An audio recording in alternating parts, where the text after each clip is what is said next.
Hey everyone, this is Mel from Cardstock Concoctions, and I am here today to bring you another 3D item.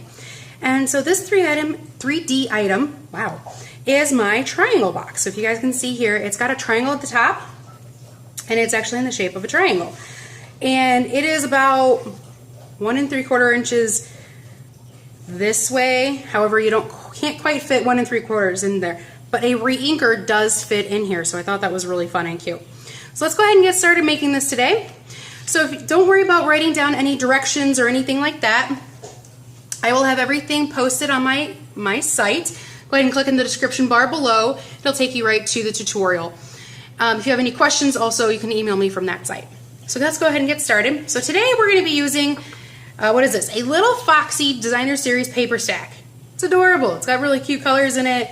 Whisper White, Pool Party, Smoky Slate, Calypso Coral. So today we're going to be pulling out the Calypso Coral in here. I don't use Calypso Coral a whole lot, so I thought it would be fun. Okay, so you need a 6x6 sheet of piece of paper. It's awesome with possum right there. So your first score line is at 3/4 of an inch, and you can do it at a 1/2 inch, but then you got like 1/16 of an inch score lines, and that's just a pain in the butt. So go ahead and score at 3/4 of an inch.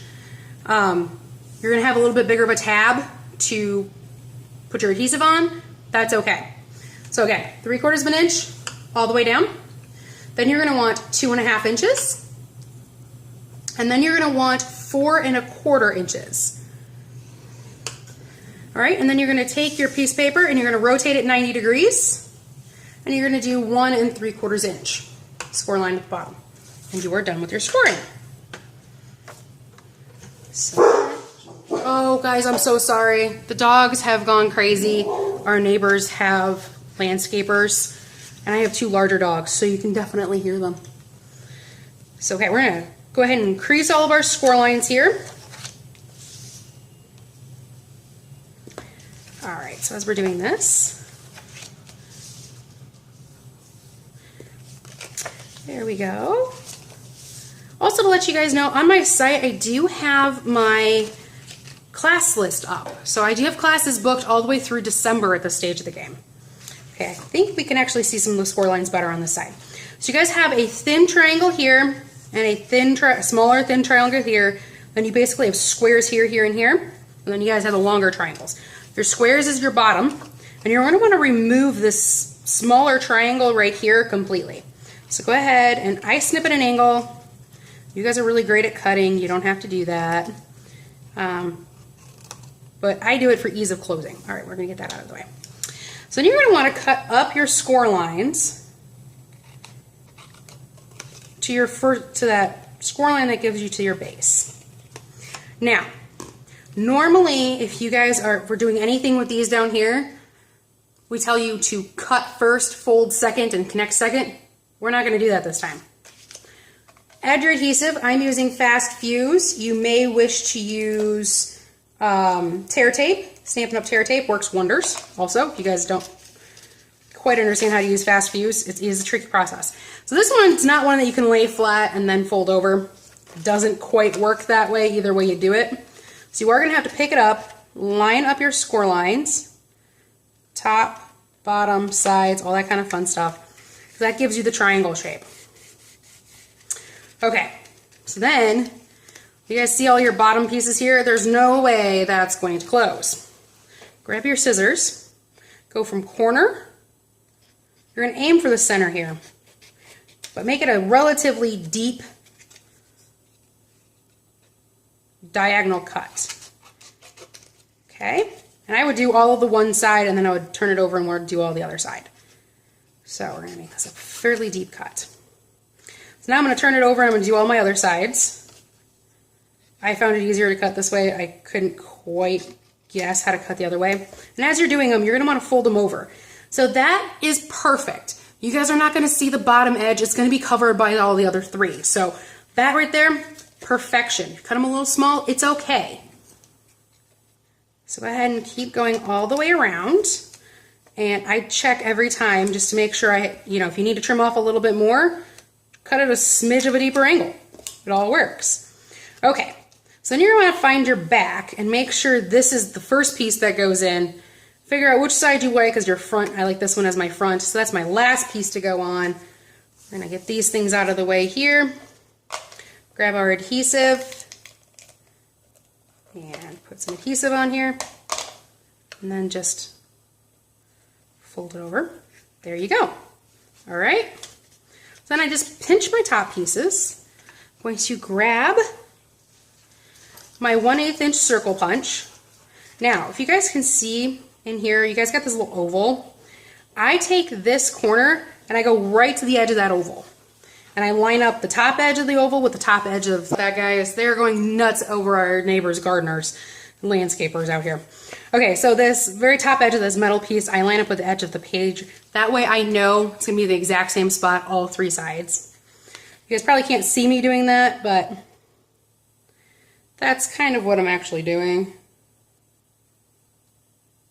So there.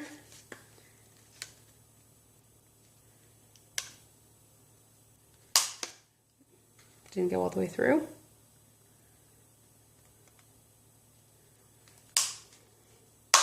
There it goes. Okay. This is paper. It is 2 layers of paper, but yes, it will go all the way through your 2 layers of paper. Okay. There we go. All our holes punched. Now to tie this up, I actually used thick Whisper White baker's twine. I left it on the roll because I'm special like that. And I started at the front. Let's actually, you know, like twist it closed. How about that, guys? Okay. Here we go. And you can thread it through 2 pieces at one time.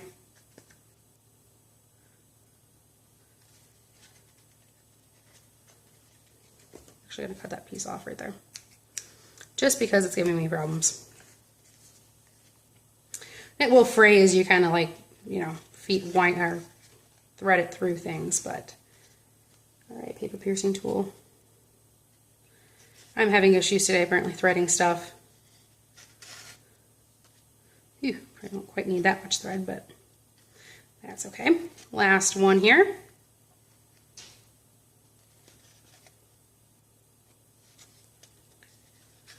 There we go. And because I don't need quite that much, all right. We're done with that piece. Alrighty, and then you can tie this in a knot or you can tie this in a bow. And I wanted mine in a bow, which is very strange for me because I don't really like bows a whole heck of a lot. But I thought bows, long tails. So if you pull it tight and kind of sort of hold it in place as you pull it tight, it does actually pull your bag tight, if you guys can see at the top here. So pull it tight, it'll pull your bag tight. Sorry, my fingers are in the way. Okay, so we're gonna tie a bow as best we can. There we go. Okay, we've got a bow. Not necessarily the prettiest bow in the world, but we got a bow. I will fix this before I do a picture of it for you guys. And I really like the longer tails on my bow. So we're gonna set that aside and we're gonna actually go ahead and we're gonna do some stamping. So we're gonna grab our Calypso Coral ink, a scrap of Whisper White, and I'm going to be using our Ready to Pop stamp set this time. You can see here, I actually used our owl punch for this one, but I thought, you know what, I want a little bit of a enjoy factor to it. So I went and got Ready to Pop, and I'm gonna use this enjoy, and I'm also gonna use this circle here. This enjoy really is about 7/8 of an inch, and there is a framelit to cut this out in the popcorn dies, Thinlits dies, and this comes out really well with your 3/8 inch circle punch. So we're gonna be using both of those. Well, except for the die. We're gonna do that a little differently. So we're gonna go ahead and we're gonna ink up our stamp. If you guys are not working on your entire pad grid paper like I am, you may wish to go and grab your stamping mat, your stamping piercing mat, nice foam mat. Straight down, straight up. Whoop, that didn't work, too inky. Okay, trying that again. All right. Nope, don't like that either. Flipping it over. We're actually gonna stamp that off a couple of times. Get that all nice and clean. Make sure everything gets inked. Try that one more time. That's better. That one's okay. We'll live with that one. And then we're gonna grab a piece of Calypso Coral here as well. Now I did Calypso Coral on top of Calypso Coral, so I just mounted these on the same block. So I used that little small thing on the other side. I just put this in a corner. I wanted tone on tone, I kind of wanted some funness there.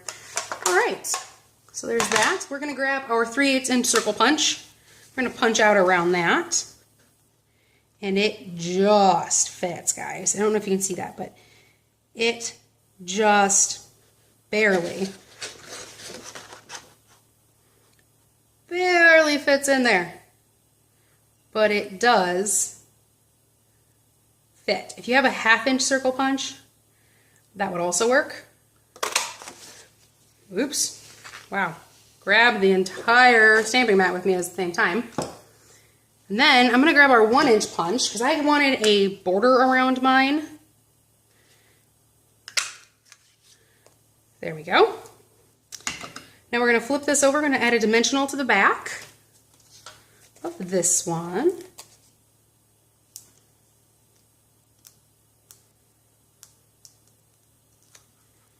I'm going to set this in the center of the Calypso Coral.